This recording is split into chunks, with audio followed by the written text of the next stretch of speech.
September 20 രജതപാത മാതാവ്.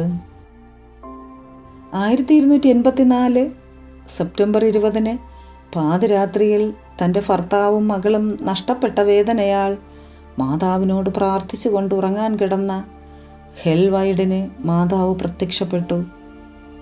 പട്ടണത്തിൻ്റെ കാവൽക്കാരനായ റിംബട്ടിനോട് വാതിലിൽ കൂടി ഒരു ശത്രു അകത്ത് കടന്ന് വീടുകൾക്ക് തീയിട്ട് നശിപ്പിക്കുവാനും രക്തകോട്ട നിർമ്മിക്കുവാനും പദ്ധതിയിടുന്ന വിവരം അറിയിക്കുവാൻ മാതാവ് അവളോട് ആവശ്യപ്പെട്ടു. ഒരു അടയാളമായി രൂപത്തിൽ നിന്നും അവളുടെ കാല് വസ്ത്രങ്ങളുടെ വെളിയിലേക്ക് കാണിച്ചു കൊടുത്തു. മറ്റുള്ളവരെ അറിയിക്കുവാൻ ചെന്നപ്പോൾ അവർ അവളെ കളിയാക്കി. നേരിട്ട് കാണുന്നതുവരെ അവർ വിശ്വസിച്ചില്ല. പരിശുദ്ധ കന്യകാമറിയത്തിൻ്റെ സംരക്ഷണത്തിൻ്റെ ഓർമ്മ ആചരിക്കുന്നതിന് ടോളിയിലെ ജനങ്ങൾ വെള്ളി കൊണ്ടുള്ള പാദരക്ഷ പണിത് രൂപത്തിൻ്റെ കാലിൽ അണിയിക്കുന്നു.